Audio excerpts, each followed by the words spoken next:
something new, you have to look that much further. You have to go over the hill rather than just up the hill this time. And also between albums, if you're not careful, you just make the writing a continuation of the album before, rather than starting something new, trying to say something new on the album, which hopefully is what it's about.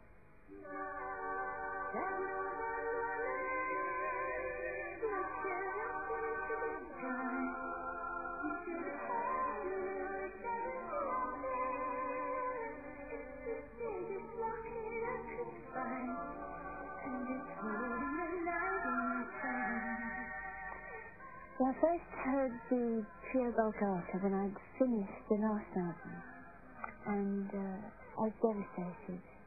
I think everyone that hears it for the first time is. It's incredibly powerful music, and I listened to it for a long time, and started thinking how nice it would be if I could somehow write to.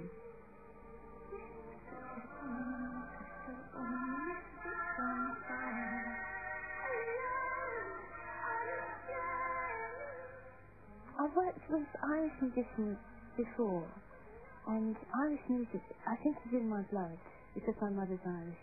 My brothers were always playing it when I was a kid. I had a real affinity for Irish music, and really knew nothing about Bulgarian music until a few years ago.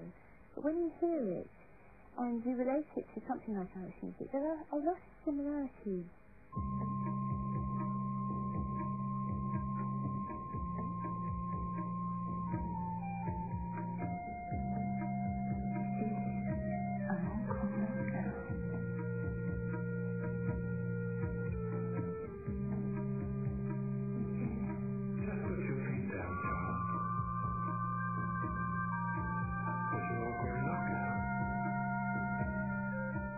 I play it to maybe friends, people, members of the family, and when you do that, you tend to listen through their ears, which is a very useful technique. So you're hearing the music in a slightly more objective way, pretending to be that person listening to it for the first time, and that can help tremendously as to whether it feels interesting to them, or it's boring, or there's a slump here.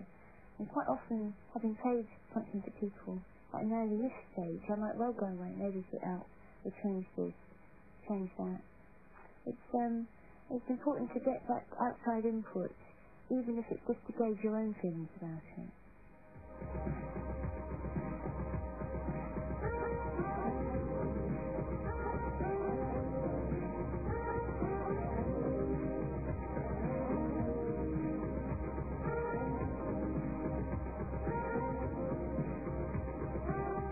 I've never thought of myself as a dancer, and I suppose I've never really thought of myself as a singer. They're just all things that came together with writing songs. I got an incredible amount out of it, but I would never think of myself as a dancer because I always have to stop. I just can't ever hold it together.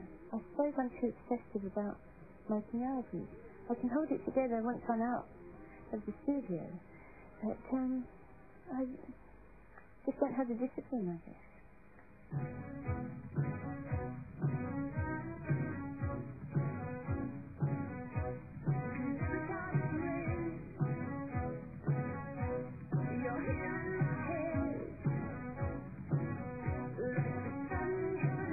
My favourite videos are when the song has a story, when it is actually like a story that you could then turn into a little piece of film. So like Cloud Busting, that was a lot of fun to make.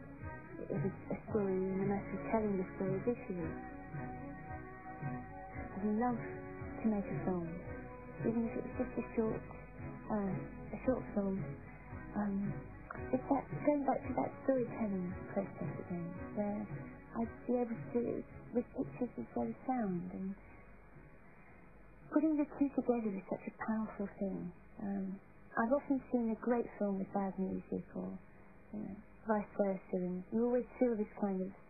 And when you do get a great film with great music, it is very powerful. I think sometimes directors are scared of very good music, because they're frightened little... So I think they can work very powerfully together. Not that I'd necessarily be able to do that, but I would love to... I'd love to play with that music.